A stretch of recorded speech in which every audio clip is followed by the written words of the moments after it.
everybody, welcome back to my channel. So today we are going to be going over the TSA Liquid Rules. I've had quite a few of you ask me to make this video for a while, so it's about time. So for those of you who don't know, TSA has a 3-1-1 rule. So the 3-1-1 rule means that you can have liquids under 3 ounces, which is 3.4 to be exact, or 100 milliliters in one quart-sized bag and one bag per person. So 3-1-1. So when they say liquids, they actually mean liquids, aerosols, gels, creams, and pastes. All of those will follow under liquids. So things that might be considered liquids might be water, might be peanut butter, might be toothpaste, it could be your setting spray. All of these things are considered liquids and have to abide by the liquid rule. Now there are also some exceptions to the rules. So medications are an exception. If you have children, so any kind of like child nourishment is going to be an exception. So breast milk, formula, juices, these kinds of things can be brought over the liquid amount, so over 3.4 ounces or 100 milliliters, but please try and keep them together in a specific area because a lot of times they are going to need extra screening or some kind of additional screening. So you are going to have to present those items that are over the liquid rule so they can screen them however they need to. Now, other than those exceptions, you actually can bring other liquids that are of greater quantity, but they will need to be in your checked baggage. So for those of you who are like me, who love to just travel only with a carry-on, making it really easy, you need to make sure all of your liquids are underneath that liquid rule. Now, if you are traveling internationally into the United States, you also can bring liquids over that liquid amount and put them in your carry-on, but there are some rules to that. The first one being they need to have been bought in a duty-free section. The second one, they need to be in an evident seal clear bag. So whenever you go through security, they can see that you did not tamper with that bag. If you tamper with it, they're probably gonna have to go ahead and throw it away. And the last thing is that the original receipt for the liquids is with the purchase, and the purchase was made within the last 48 hours. Now, a lot of times if you did buy liquids in the duty-free section that are over the liquid amount, they will still recommend that you put them into your checked bag, but it will be acceptable to go ahead and put them into your carry-on bag as long as they pass all of the screening. Okay, so now that that's kind of covered, if you do need more information, you can go to the liquids rule page on tsa.gov, and they can give you all kinds of information plus more examples as far as what you can and cannot bring. So now that I've kind of gone over what the TSA liquid rules are, what the 3-1-1 rule is, and all of that, I'm gonna go ahead and show you kind of how I would pack my liquids whenever I need to. I know many of you realize at this point I am a flight attendant, and majority of the time I do not have to follow the liquid rules because we have our own type of security screening we have to go through. Now, there are exceptions to that. There are certain locations where it does not matter that I am flight crew, I do need to follow the liquid rules. Also, when I am on personal travel, especially internationally, I do have to follow the liquid rules. So I do kind of have an idea of what I'm talking about and what kind of stuff I can and cannot bring. So let me go ahead and share my tips with you. The first one being, I did go ahead and buy this on Amazon just to kind of show it to you. I did buy this with my own money. It is not sponsored. I will link it down below though for any of you who are curious and looking for something to pack your liquids in. It was not expensive whatsoever, so really doable. So in the bag, this is a quart-sized bag. This is kind of what it looks like. I have small hands, but just to kind of put that in perspective, it's maybe like 2 handfuls. So when you open the bag in this particular one, so it does come with 4 of these bottles right here, and they do just have like a screw cap, and they are made with silicone, so you just fill it up with whatever liquid, shampoo, conditioner, lotion, whatever kind of liquid you are trying to take, especially in a larger amount. And then on these bottles specifically, they can twist, so you can say I'm taking soap, you can say this is lotion, you can say this is conditioner, and then whenever you like whatever setting it is, you just screw the cap back on, and that way you can just open the cap, pour whatever it is that you're using, and go ahead and use it. Now, I do like the silicone because they are really squeezable, they're durable, they're really easy to clean, so that's why I prefer something like that. So this bag in particular, obviously, like I said, comes with 4 of these in all different colors. So also, if you are bringing something that wasn't on the list down below, you can just tell by your color, make yourself a note or something. So in this bag, other than those 4, it does come with 2 minis. So here's a size difference in a white and a black for something that you do want to take, but just of a smaller quantity, which is really nice. And then also in this bag, there comes 2 little cream containers.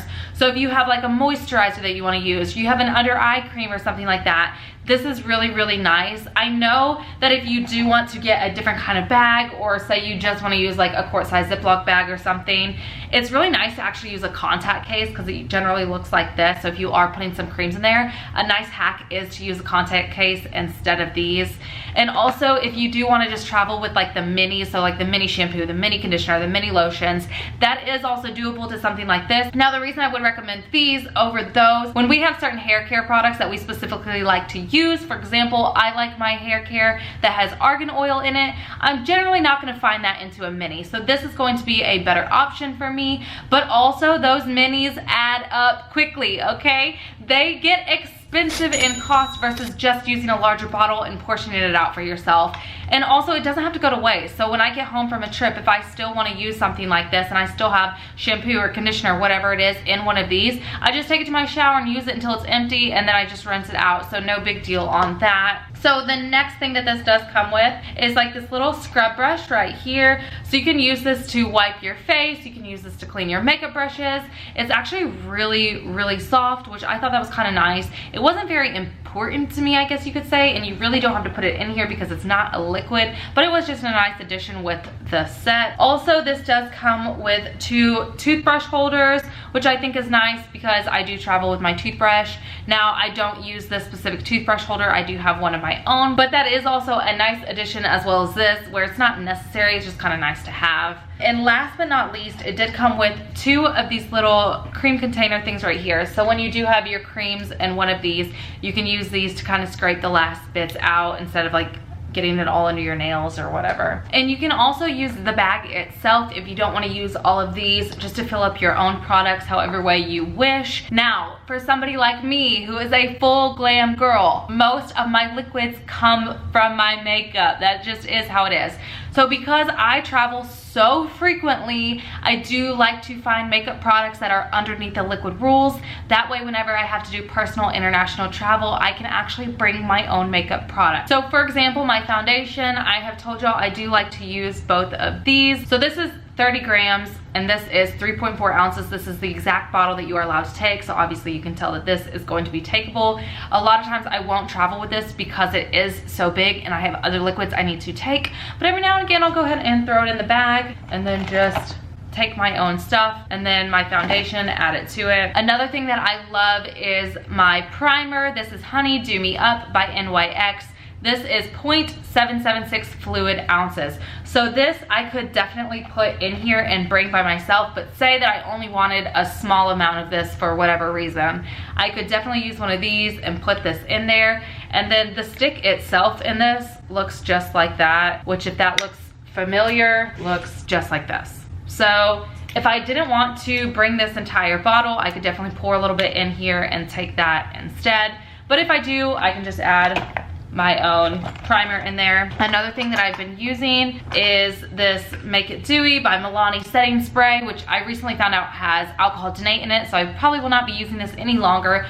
But for example, this is 2 fluid ounces, so I can also put my setting spray in there. Another hack for shampoos, conditioners, and soaps, if you are staying in hotels, most of the time hotels will provide that for you, and then as soon as you run out, you can just call the front desk and get more shampoo, soap, and conditioner. So if you are pressed on room because you're somebody like me who has to travel with all of their makeup, then that's definitely a hack that you might want to use. But I still have to bring like my moisturizers. If I want to bring mouthwash, a lot of times I have to bring mouthwash and that kind of stuff. So the next thing that I do like to carry makeup wise is my concealer. This is going to be considered a liquid. This one is 10 milliliters or 0.3381 fluid ounces. So I could definitely throw this in here.